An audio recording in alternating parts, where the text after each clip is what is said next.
Olá, meus amigos, a paz do Senhor Jesus, que Deus abençoe a vida de todos vocês, passando por aqui hoje para mais um programa ao vivo aqui pelo nosso canal, trazendo à luz da Palavra de Deus mensagens que vão edificar, a sua vida, vão trazer uma estrutura sólida na sua vida para que você consiga enfrentar, vencer e seguir em frente com a sua vida. Porque a maioria das pessoas, nisso que nós chamamos de vida, eu uso essa expressão, que tem muitos que olham para a vida e não conseguem enxergar a beleza da vida. As pessoas olham para a vida, só que elas focam mais nas dores, nas tristezas, nas angústias, nas necessidades que elas estão passando, e por conta disso elas não conseguem ver as coisas boas que a vida tem proporcionado.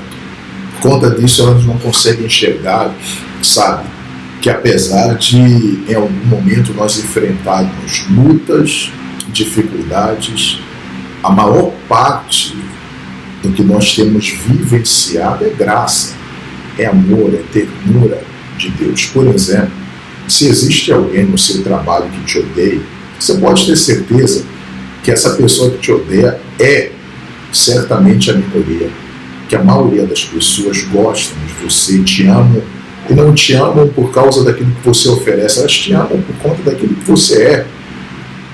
Quer você ofereça vantagens ou não, elas gostam de você por causa do ser humano que você é.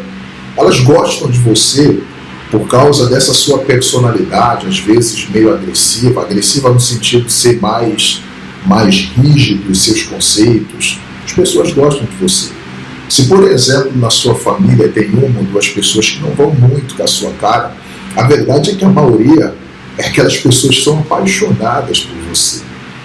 Então, nisso que nós chamamos de vida, nós podemos escolher, enxergar o tanto de lutas, dificuldades, aqueles que não gostam de nós, situações contrárias, ou então nós podemos enxergar, a bondade, as coisas boas que a vida, que Deus nos tem proporcionado. Certa vez, um rapaz auxiliar de um profeta, conhecido na época, chamado Eliseu, ele levantou pela manhã e quando ele olhou em sua volta, ele viu um exército grandioso, um exército inimigo cercando a igreja, a paróquia em que eles ministravam, e seu coraçãozinho se encheu de medo, tadinho, sem experiência, se encheu de medo, que ele correu e foi, acordou o profeta, pelo amor de Deus, nós vamos morrer, profeta, acorda, perdão, o que nós podemos fazer? A situação é extremamente delicada, a morte está iminente. E quando o profeta acorda, calmamente, ele dá uma olhada e vê que realmente não era coisa da cabeça daquele auxiliar novo, emergente ainda, no início de carreira, não. Realmente o inimigo estava ali. E ele faz uma oração porque ele enxerga outra parte. Se existia um exército grandioso, inimigo, pronto para destruí-los, do outro lado havia um exército ainda maior cercando o exército inimigo. E a oração que o homem de Deus faz é a seguinte: Deus, te peço que o Senhor abra os olhos do meu moço para que ele consiga enxergar que maior é aquele que está conosco do que todos os nossos adversários. Nisso, Deus abre os olhos daquele rapaz e ele vê que realmente em volta da igreja tinha um exército grande, inimigo, pronto para acabar com o profeta Eliseu e aquele homem. Só que ele enxerga também, que em volta daquele exército inimigo havia um exército maior ainda, de anjos portando espadas de fogo, cavaleiros de fogo, e ele vê que, apesar do problema estar ali, a solução era bem maior que o problema, que apesar da dificuldade estar em sua volta, a solução era muito mais, como é que eu posso dizer, muito mais, qual que é a palavra certa aqui? A solução era muito mais eficaz, que apesar do inimigo, das lutas, das dificuldades estarem ali, a porta maior era a oportunidade da solução. Tanto é que, seguindo aqui o texto, a Bíblia diz que Eliseu ora e pede a Deus que despeça os inimigos. Eliseu nem pediu a morte deles, mas que cegos fossem embora. E aquele exército inimigo ficou cego e saiu dali correndo. Então talvez você diga assim, poxa, existem dificuldades, estou passando por lutas, estou passando por um monte de coisas. Mas você já parou para pedir para Deus abrir seus olhos e você poder enxergar oportunidades no meio dessa luta? No meio dessa luta? Reza a lenda que eu vou fazer aqui uma propaganda. Reza a lenda que o KFC, que é uma rede de restaurantes especializada em frangos, que o seu Kenta, que Mr. Kenta, aos 65 anos de idade, doente, viúvo e quase, sabe, sem nenhuma esperança de vida. Olha só o problema que esse homem enfrentava. Doente, viúvo, aos 65 anos de idade, um verdadeiro fracasso de tantas vezes que ele havia tentado. Ele faz lá na sua casa um pouquinho de frango, acho que é Thanksgiving Day, que é um feriado nos Estados Unidos da América. Ele sai distribuindo, dia de ações de graça, um feriado muito grande. Ele sai distribuindo aos seus vizinhos.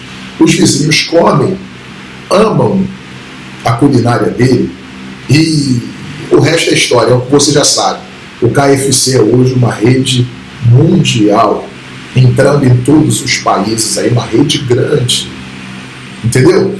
Ou seja, esse homem aos 65 anos de idade, quando aparentemente era o fim da linha para ele, ele enxerga, primeiro, a doença que estava em sua volta, as dificuldades financeiras que ele passava, mas também ele enxerga uma oportunidade maior que a dificuldade que ele estava enfrentando. Então, meus irmãos, eu quero dizer para vocês que, se vem a dificuldade, a oportunidade é maior ainda. É maior ainda. Creia nisso. Guarde isso, sabe, na sua mente. Por exemplo, eu tive um acidente no ano de 2020 ou 2021. Eu poucas vezes falei a respeito disso. Algumas pessoas que me conhecem, que estão assistindo esse vídeo, sabem, no Rio de Janeiro, lá na minha Penha, Complexo da Penha, ali, quem conhece, inclusive, um abraço para o meu povo. Sou cria da Penha, afetivamente falando. E eu tive um acidente no qual eu caí fazendo limpeza da igreja, fazendo limpeza, limpando ali as calhas. Eu caí de mais de 7 metros de altura. Mais de 7 metros de altura. Gente, eu caí igual uma jaca madura. E em algum momento eu tentando me apoiar, quase que a minha cabeça pega a quina do altar. Graças a Deus não foi. Deus colocou a mão, me tirou dali e fez com que eu amortecesse num outro lugar. Mas a queda foi feia. Quando chegou o bombeiro, eu estava ali estatelado, não conseguia me mover, não conseguia respirar, que eu puxava o ar, era como se algo tivesse aberto, eu não conseguia, estava até com dificuldades. E eles me socorreram, olharam, eu estava consciente, e eles falando ali, sempre tentando me manter de olhos abertos, porque em algum momento eu já estava meio que dormindo. Eles não dormem, tentavam me manter. mexia, está sentindo dor, aquela liturgia que normalmente acontece nesse tipo de situações. Resumindo, graças a Deus não deu nenhuma fratura, mas aquilo foi a virada de chave para mim. Diante daquele problema, daquela dificuldade foi a virada de chave para mim. Eu mudei a forma que eu me comporto, a forma que eu me alimento, a forma que eu exercito. Passei a cuidar muito mais da minha saúde através de exercícios físicos. Eu já fazia, mas não era nada focado antes daquele dia. Depois daquele dia, virou a chave por completo. Por que eu ilustro esse exemplo?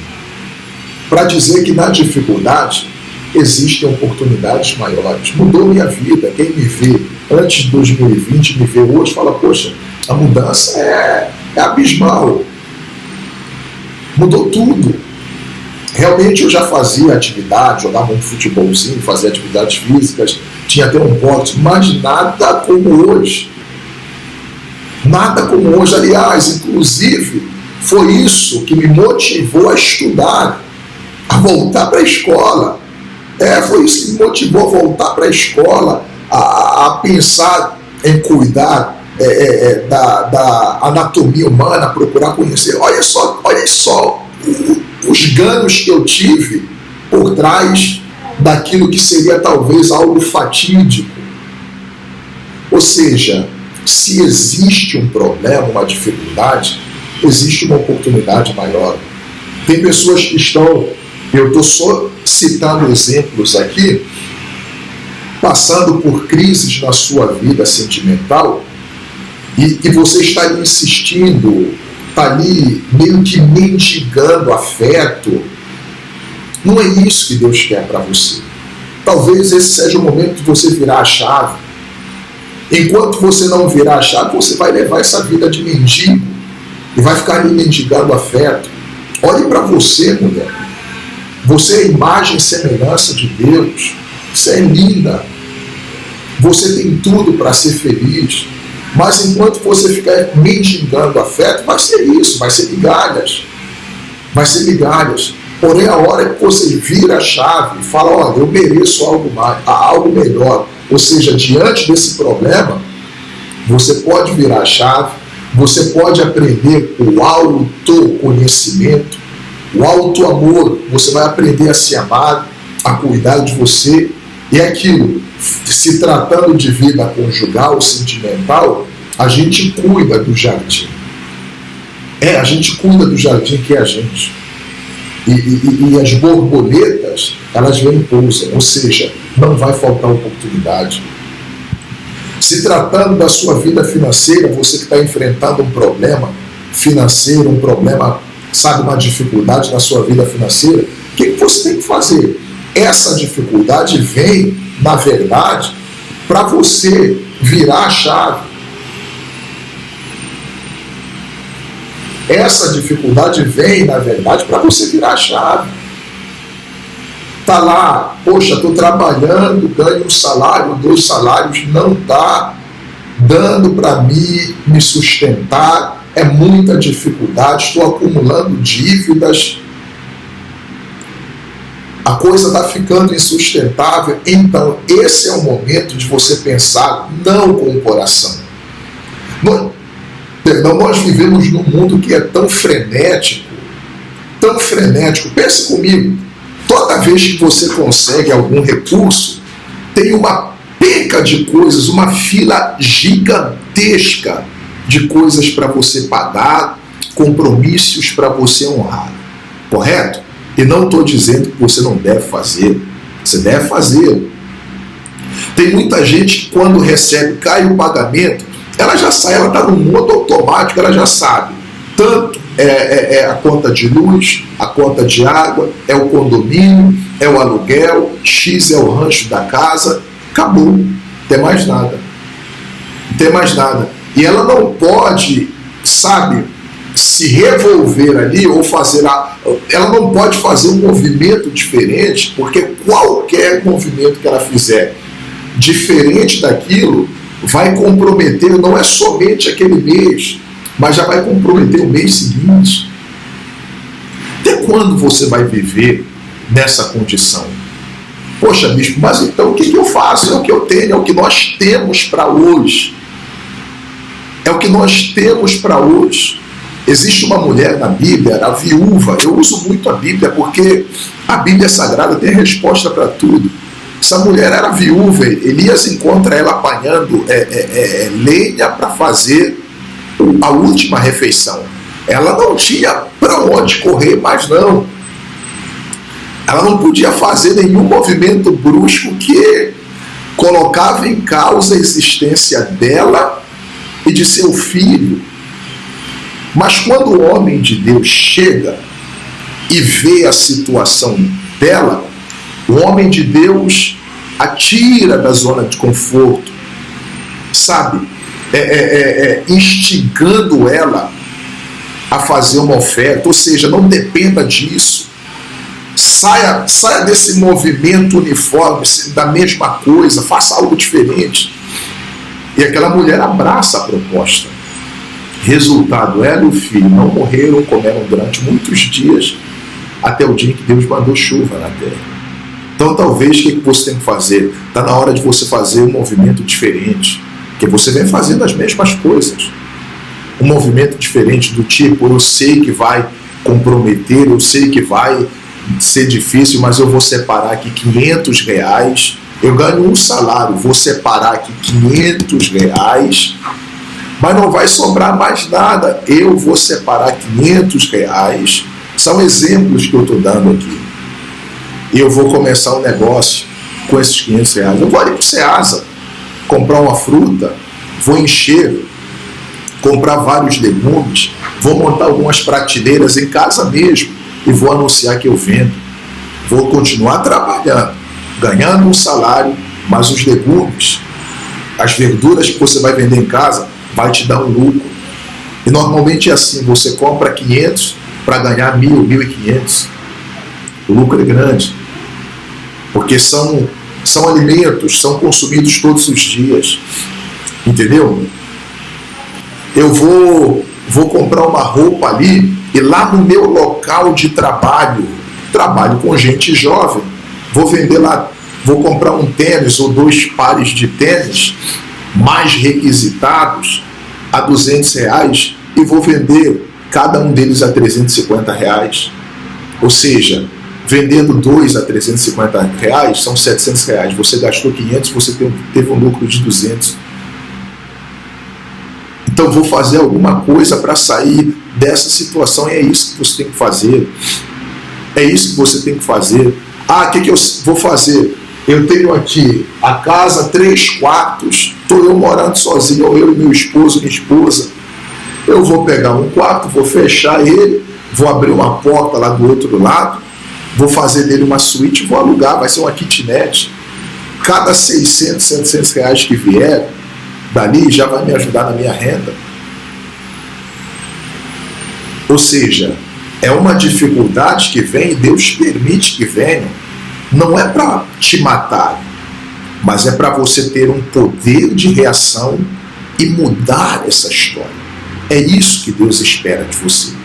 Vocês entendem, meus irmãos? Então, basicamente é isso que eu queria passar para vocês, as oportunidades que existem em meio às dificuldades. Eu queria que você preparasse um copo com água, vamos orar agora, no nome do Senhor Jesus, e você vai iniciar esse dia de uma forma maravilhosamente abençoada, tá bom? Senhor nosso Deus e nosso Pai, no nome do Senhor Jesus, graças te damos e te louvamos. Deus, eu estendo as minhas mãos na direção da vida de cada uma dessas pessoas que oram por nós. Pessoas que estão enfermas, desempregadas, sofrendo uma depressão profunda, crises de ansiedade, enfim, são pessoas que precisam da tua ajuda. Pai, estende a tua mão e muda essa história. Toca nelas, opera milagres, faz maravilhas e que o nome do Senhor seja engrandecido na vida de todos os que neste momento oram por nós. Consagra o copo com água, abençoa, para honra, glória e louvor do teu nome. Amém. Bem, bebam todos da água, sejam todos abençoados no nome de Jesus, tá certo? Deus abençoe a todos vocês. Fiquem na paz em nome de Jesus.